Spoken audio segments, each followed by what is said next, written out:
Maurice's football practice. And one thing that me and Maurice are working on at home is mental toughness. Before he started playing football, I asked him, what position do you want to play? And he said, wide receiver. I really want to play wide receiver. And I was like, well, you need a lot of confidence to play that position. And he was like, yeah, I know. He likes to say he knows, but I really don't think that he thinks about the things that I think about when it comes to just analyzing situations. And so, those of you that don't know, I come from a very athletic family. My dad's side of the family full of athletes, football, baseball. Like, most of my uncles played every sport. Football, baseball, golf, basketball. My dad included, I said most of my uncles, but my dad included, played a lot of sports throughout their life, and they still play sports. They do bowling, they still play baseball together. And that side of my family is very competitive, and they are very critical. And I am currently teaching him about mental toughness. That is my area of expertise, and I don't think a lot of people put emphasis on mental toughness and mental strength, being able to endure difficult situations and still have your mind intact. And of course, we are human, so we all have limits. We all experience things that sometimes push past our limits. But at home, we are saying affirmations, and he plays around a lot when we say our affirmations together. But I know that eventually he will get to a place where those affirmations become important to him, and he'll start reciting them on his own, and he'll start to understand the importance of being self-motivated, of going out and getting the things that you deserve and desire instead of waiting on things to come to him. And so when I watch him play, I see him a lot wait on things to come to him. And of course, when I bring it to him, he's not in a place where he is receptive of receiving any type of criticism or feedback on what he's doing. He always has a reason why, or mostly excuses as to why something happened. And so I am teaching him that nothing going on around him matters. Only his actions is what he should be focused on in order to create the situations that he would like to create when it comes to sports. I talked to him about the sports that I played growing up. I started off in ballet. I was great. I was great at ballet. I was a great dancer. I played baseball. I played basketball. I was in marching band. In middle school, I was one of only 3 girls on the football team. And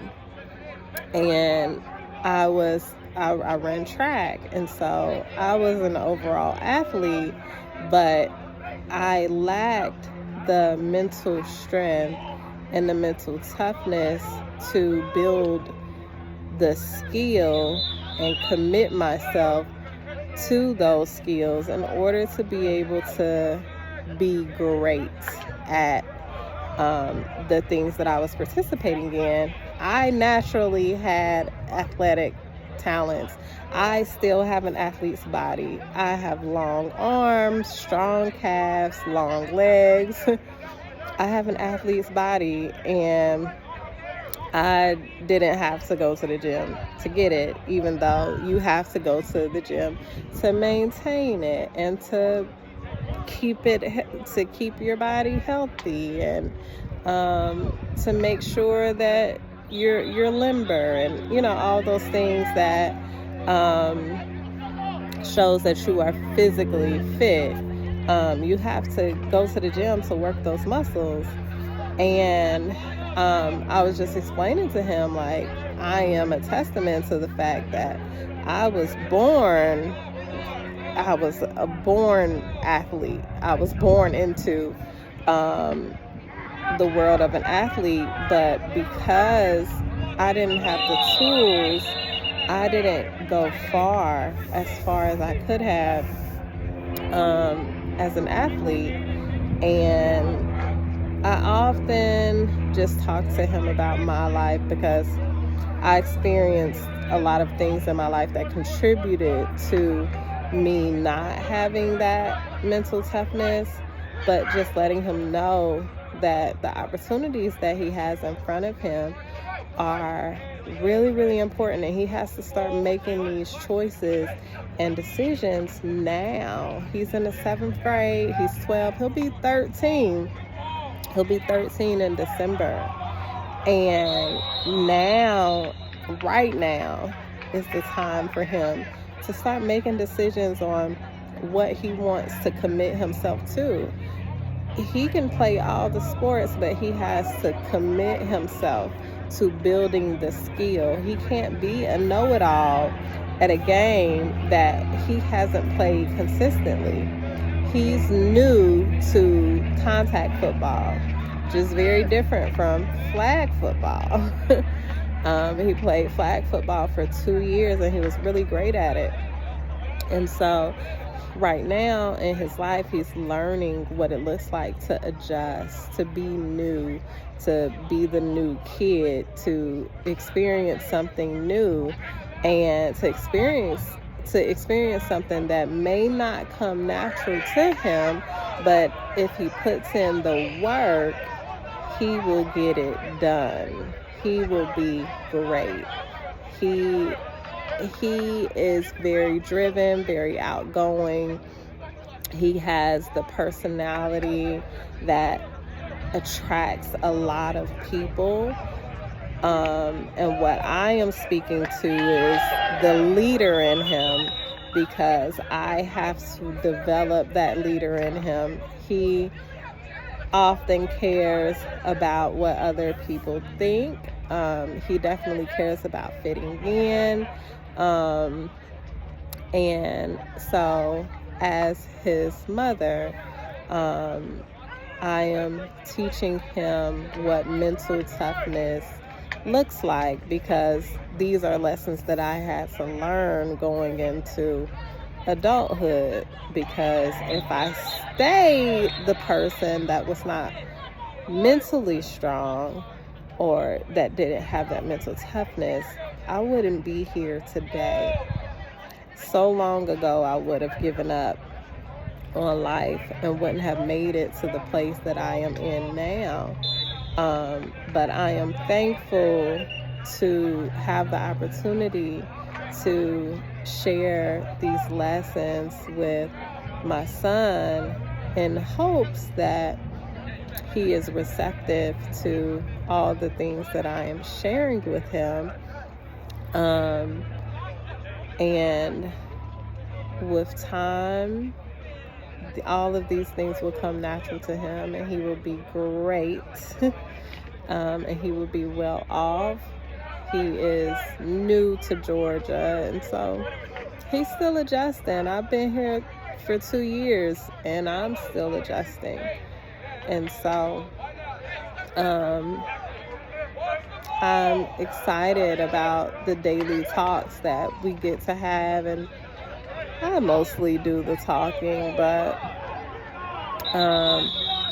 I appreciate the time that we do have just talking about life and challenges ahead and challenges that are behind us, and talking about sports. I I've always been a sports mom. Maurice has always played sports, but I am now, because of his age, I have to be committed to his development in these sports. So I find myself watching a lot of football, learning more about football, watching motivational videos, and sharing these things with him. And he hasn't gotten to a place where he's doing it on his own yet, but I know that before it's all said and done, he'll be doing it all on his own, and I won't have to encourage him. I won't have to convince him, and I won't have to push him to do it, but he'll start to do it on his own. Yeah, so I am living life, being a mother to a middle schooler has been very different from being a mother to a child that was in elementary school. My child in elementary school, he was very just, I want to help everybody in the class. I want to help my mom out at home, and I'm really good at this, so I'm going to teach other people how to be good at this. That is who he was in elementary school, but now that he is older, he is in middle school now, which I believe that the middle school years are a lot more challenging than elementary and high school. It's a very confusing time for our kids. But now he is more independent, and he's not reliant on his parents to when it comes to his emotions and the decisions that he's making. He believes that he is independent. He is an independent thinker. And he's learning that his decisions has consequences. And as a mother, it's been hard to teach him that, because boys often think that their moms are nagging them, but they respond to their fathers a lot differently. But as I teach him and guide him, I teach him about lessons. I teach him about lessons. I teach him about choices. And I always present to him the choices that are in front of him. And I help him to see his choices and his options, and assist him with being involved in his own decisions for his life. And I often have to remind him, like, look, if you're going to take this sport seriously, when you get to a higher level, they're going to have rules, and you're going to have somebody that's over you that is going to expect you to follow those rules. And just presenting these things to him, he's going to learn. I often stay on, when he was in elementary school, I never had to stay on him about completing his schoolwork and doing homework and all of that. But in middle school, I've had to stay on him a lot about getting his schoolwork done. And when I got tired of hearing my own voice saying the same things, I said to him, you know what it's going to take for you to change your behavior? Your coaches are going to have to come to you and tell you that you can't be on the team, or you have to miss this game, or you can't come to practice because your grades aren't what they need to be. You're not doing what you're supposed to do in class. You're not doing what you're supposed to do at home. And he started to take it seriously when I said that. He was shaking his head. He was like, no. I said, I mean, I've said everything that I could possibly say to you at this point.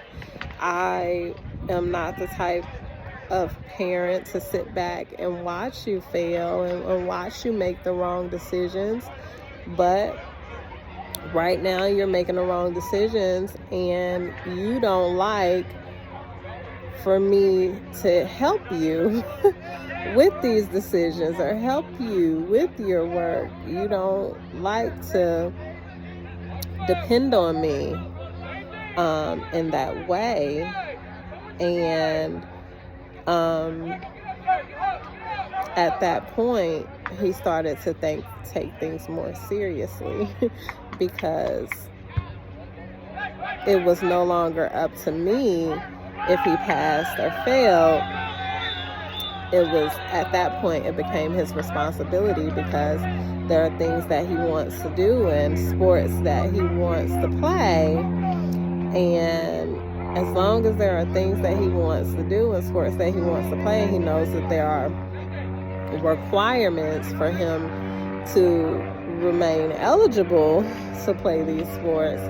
Then he's like, okay, I see what I gotta do. I know what I gotta do to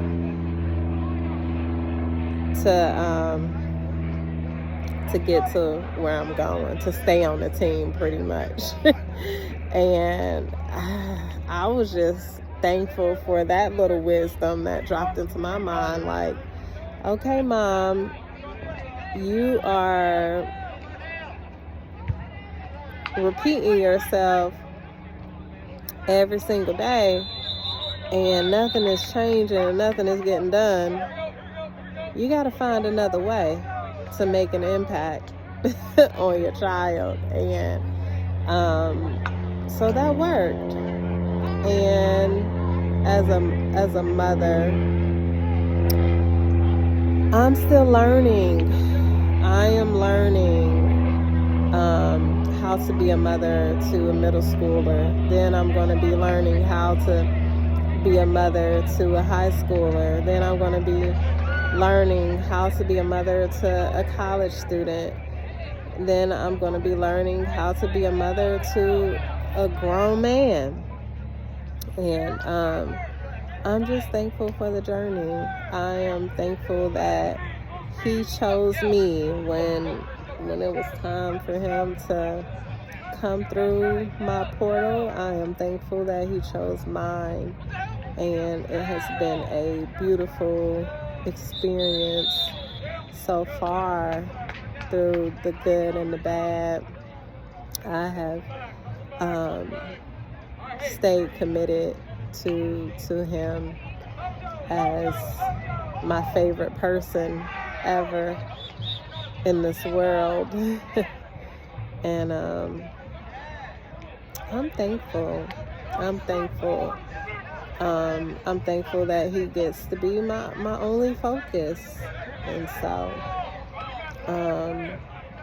yeah, I'm out at his football practice right now, even though I'm not feeling good today. I got the sniffles. My head is a little heavy. And yeah, I'm a little sick. I guess the weather change is catching up with me, to say the least. And yeah, thank y'all for tuning in to my message for the day.